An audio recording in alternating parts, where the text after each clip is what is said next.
Good afternoon, everyone. Giorgio here.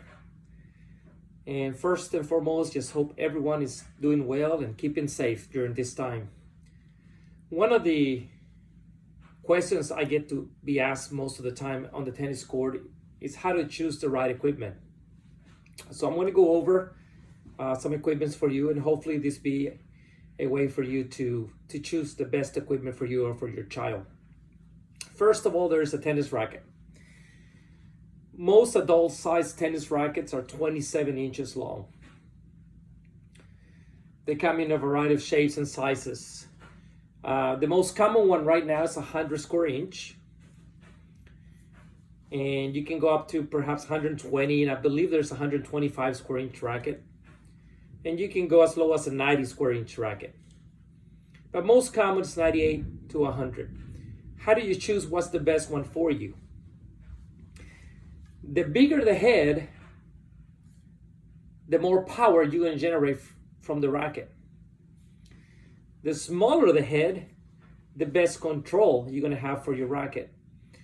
Therefore, you have to choose what's best for you.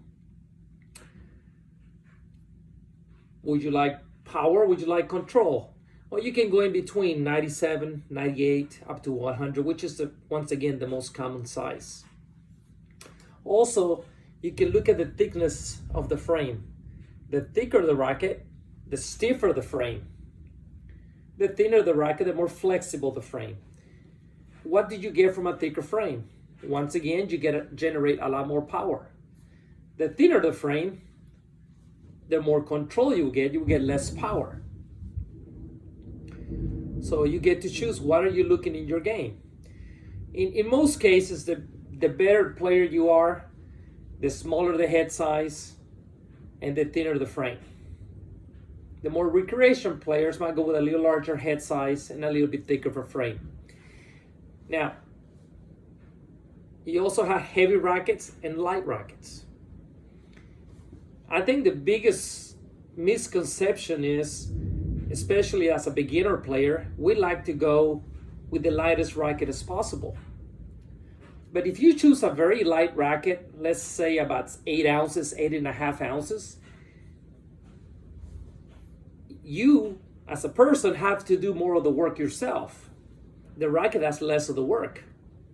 That means there's a greater possibility that you might get tennis elbow, especially if you have a one-handed backhand, because you have to swing harder to generate the power that you need to hit.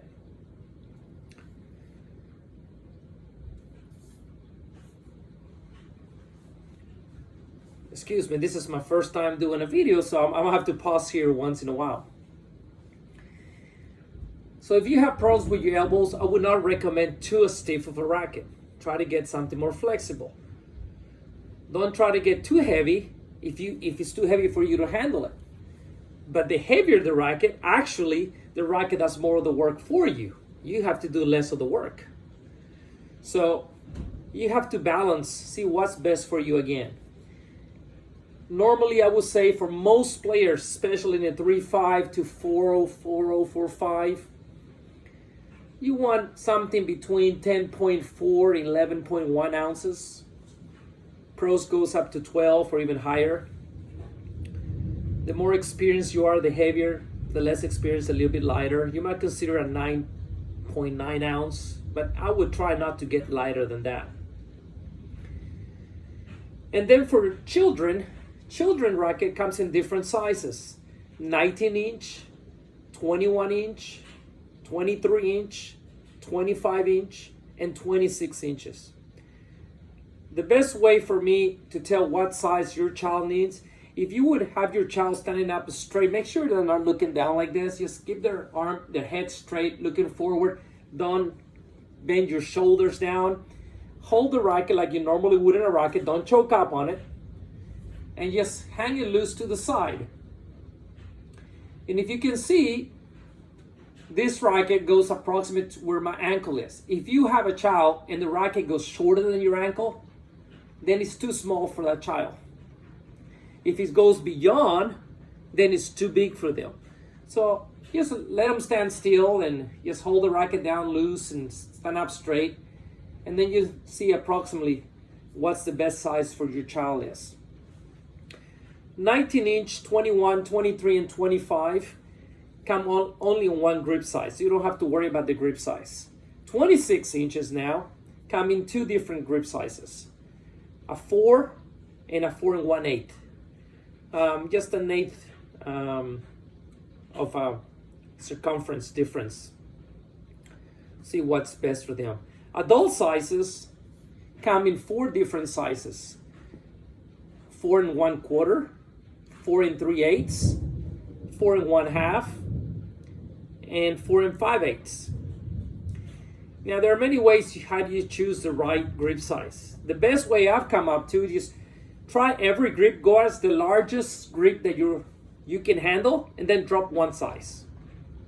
But whatever feels convenient. If you have too small of a grip, some people like a very small grip, you're actually tightening your grip so much that you're putting a lot of stress on your elbow. So you can also get tennis elbow. You don't want to squeeze it so hard. So you don't want it to have it that small. Now normally if you come to me, I just ask you to put your palm up like this, and I can just tell you what grip size is best for you from years of experience. But once again, it's your choice, whatever's more comfort for you.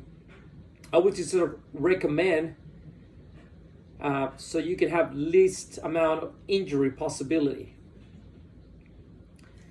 Another thing the racket has, it's a grip. Now when you purchase a new racket, it comes with what's called a replacement grip. That's the original grip on the racket. What I have here is called an over grip. This goes over the grip of the tennis racket. And mainly this is to absorb your sweat when you're playing so the racket doesn't become slippery. There are many types, whatever's more comfortable for you, you get to choose. One thing is very important though, and some people do not realize this. If you're right-handed, you wrap it counterclockwise.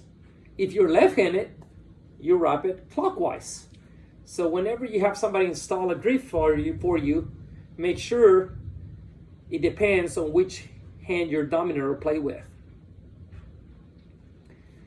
Another thing that the racket has, I don't have here with me, is shock absorbers. And you put this between the frame and the first string. I do see a lot of players playing between 2 strings, and that is against the USTA rules. So that's against the rules. So make sure it's between the first string and the frame. And what is the purpose of a shock absorber? Well, it's exactly that. It takes away the shock from the strings. So when you hit the ball, if you have one with it, it's going to sound like a thud. If you don't have one and you hit the ball, it's going to sound like a ping sound. So it's really the vibration from the string. What it's not, it is not the vibration from the racket. Some people believe the racket will stop vibrating. It's good for tennis elbow, but that doesn't. The shock absorber does not facilitate that. Only the string. Personally, when I played, I never did like that because I like to feel the ball when I hit it. If you have that one on, then you really don't feel the ball. But it's just personal preference. You can actually put a rubber band here and does the same purpose. And make sure it's a thick one. And that's pretty much on the racket. Well, the racket comes in several different materials. If you buy one from Academy, any things like that, most likely you're going to get an aluminum frame. It's good for a brand new beginner, but I don't recommend that. They have no power whatsoever, so you're doing a lot of the work yourself. So if you can invest a little bit more, I would choose to do so. Graphite is the more common. There are different types of graphite. I am not going to go over now. But if you go to a place that they sell tennis racket, they should be able to tell you what's best and depending on your budget. And the next thing about equipment is the strings. A lot of people I know don't care too much about the strings. Yet, the strings is what you hit the ball with. You don't hit it with the racket, you hit it with the strings. So to me, it's very important. And I'm going to go over types of string.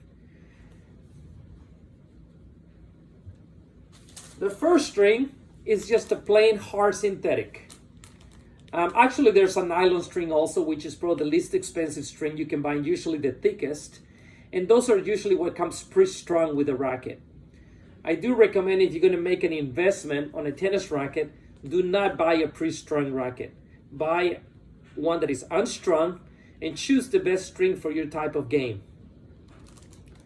So other than nylon, the next one is a hard synthetic. It's very inexpensive. This one here, I sell it for $5. So it's very, very inexpensive. And all it is, when they say synthetic really is another nylon. It's a nylon string. The only difference between a synthetic and a nylon is that nylon is a solid core. In a synthetic, they put a little more wraps or different types of cores around to try to imitate natural gut, although that will never happen. But the more wraps, the more premium the synthetic will be. And hard synthetic is just the least amount of wraps or that goes around the string.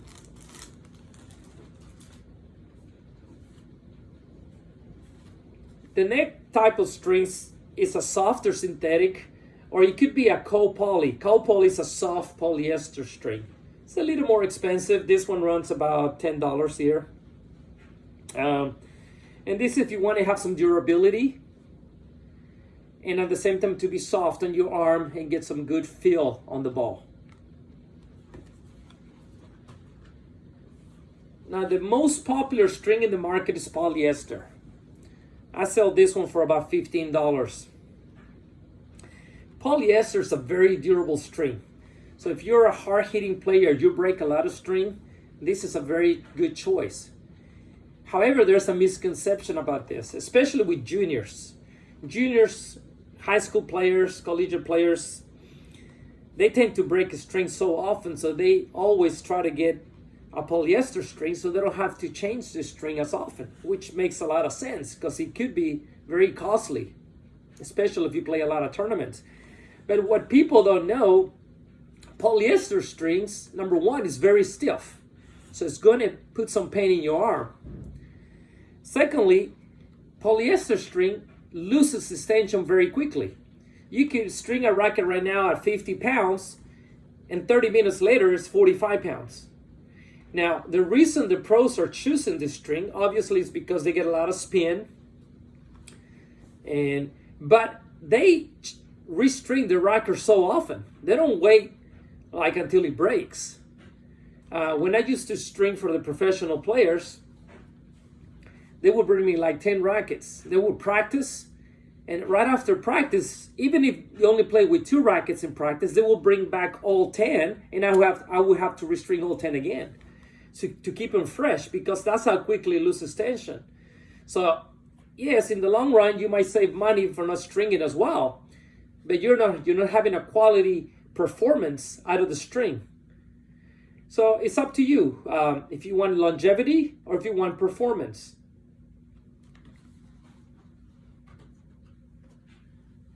The next thing is a premium synthetic or a multi-filament synthetic. And as I mentioned to you earlier, it's a synthetic nylon with several multi-wraps around the strings. The more multi-wraps, the closer to natural gut will be.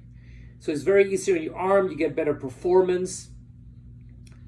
And excuse me once again, as I said to you earlier, this is my first video, so you have to bear with me. So you get better feel for the ball, what's important. This is what I like most. And then we had hybrid. Hybrid just means 2 types of string. In this particular one, we have a Kevlar types, which is very stiff, and then we have a synthetic. Nowadays, you have mainly polyester and synthetic or multi-filament synthetic. And you will put, like, if you want durability, you will put the polyester on the mains, and then for softness, for feel, you will put it on the crosses. And that's how that would go with the hybrid. And hybrid also costs about $15 a racket. Premium synthetic, I forgot to mention the price. I charge about $20 for that. And the final string I don't have right now, it's natural gut.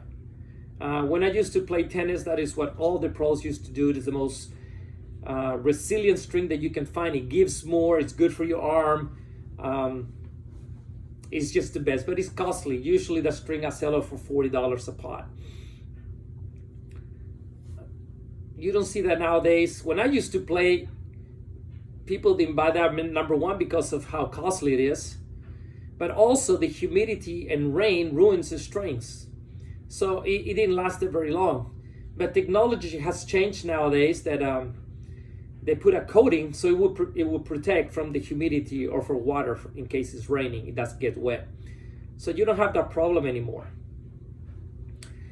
One more thing about strings, a couple more things. Number one is the thickness.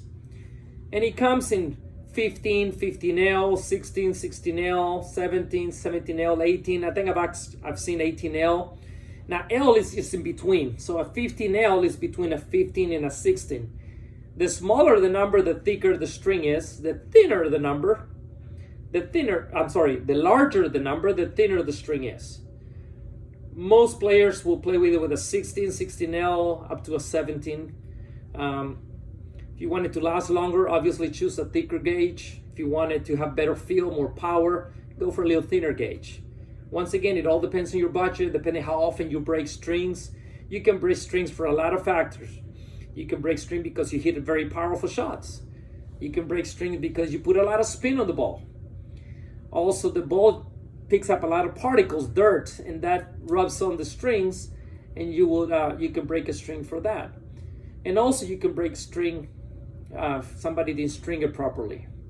I believe you can also break it one more way by doing a miss hit. If you're hitting a ball on a serve, you didn't look at it, you hit the edge, that will pop the string. Head guards are also important on the racket. If that's worn out, then the strings might rub off a little bit more often on the tennis court, so it's easy to break a string. You can always purchase a head guard, and they will put it on you before the string it if it's worn out. That way you don't have to replace a racket. One thing about stringing though, most people, and I can understand that, they're looking for what's the least expensive labor. Personally, I charge $20 for labor. That's separate from the cost of the strings. I am a little more expensive, but I'm very proud of what I've done. I have strung for Roger Federer, Michael Chang, Jim Courier, the Bryan brothers, and several pros. And that's why I'm a little more expensive. They want precise. So to get best string job, in my opinion, you should choose someone who's certified to string rackets. In other words, that person is licensed to string rackets. A lot of people, especially high school kids, they make extra money. They charge you $5 or $10 for labor. But are you getting a quality string job? It's just like if you're going to have surgery, would you like somebody who has gone to school, got a license for it, and then be able to perform the surgery? Or would you like somebody who hasn't passed the test yet? So I may be a little more expensive, but I'm more qualified to string your racket. The machine has a lot to do with. They have crank machines and they have electrical machines. The electrical machines are more accurate in tension-wise. Crank, the tension may not be as accurate. Also, the mounting system on a machine is the mounting a 2-point. I mean 2-point means it holds it here and it holds it here. But there's no protection on the sides. Most electronic machine has a 6-point mounting system. So it's here, here, here, here, here, and here. So it holds the frame better. So it doesn't warp when you're pulling that tension. So I would suggest you to, when you get your racket restrung, to try to get someone who's certified, ask the person and ask them what kind of machine they're using. And I think that's pretty much about stringing. If I think of something else, I'll get back to you. The last but not least, I was telling you earlier about the grips. Grips, this is over grips. This comes in packages of 3. And you just put that over the handle of the racket. And as I mentioned to you earlier, you wrap it counterclockwise for right-hander, and you wrap it clockwise for left-hander. I had an experience a kind of interesting. Now, when I was stringing the Bryan brothers, if you do not know who the Bryan brothers are, they're former #1 doubles team in the world for many, many years. But one person is left-handed and one person is right-handed. And when they brought the rackets to me to be strung, they had the same rackets, same strings, same grips. So I had to make sure I know who was Mike's and who was Bob's, and who to wrap their grip differently for each one. So it kind of made it interesting to make sure I don't get confused rackets and who was who when I did that. So that's kind of interesting story when I got those twins. And finally, and shame on me, I don't have a tennis ball handy. All my tennis balls are at the club. Tennis balls, there are mainly 3 types of balls. You have regular felt, extra duty felt, and you have what's the name for it? No compression balls. I forgot the name for that. The most common are regular felt and heavy duty. So when you go purchase, if you're playing on a hard tennis court like we have at Riverstone, you should choose what's an extra duty felt. If you play with regular felt, it would rub off so quickly that it will fluff up the ball and make it a little bit heavier. So you don't want that. You want something that's a little longer lasting. If you play on clay courts, then you will want the regular felt because it doesn't take much hardness abuse of the ball there. Obviously, they will still fluff up on clay. And that's pretty much on tennis equipment. I hope you enjoyed this video. Once again, hopefully your family is doing well. I am doing well. My family is doing well. And I'm just getting ready to get back on the court. I miss it so much. I've done this all my life, and it's kind of being here at the house and can't go out. So I'm ready to be out there and hit the courts. I think I'd be more eager, more experienced, and I hope you're doing the same. I miss all the children. I know the last count I had 166 total children. I miss all of them, and I hope them their best. I hope they're practicing at home, and hopefully to see you soon. Have a great time. Bye-bye.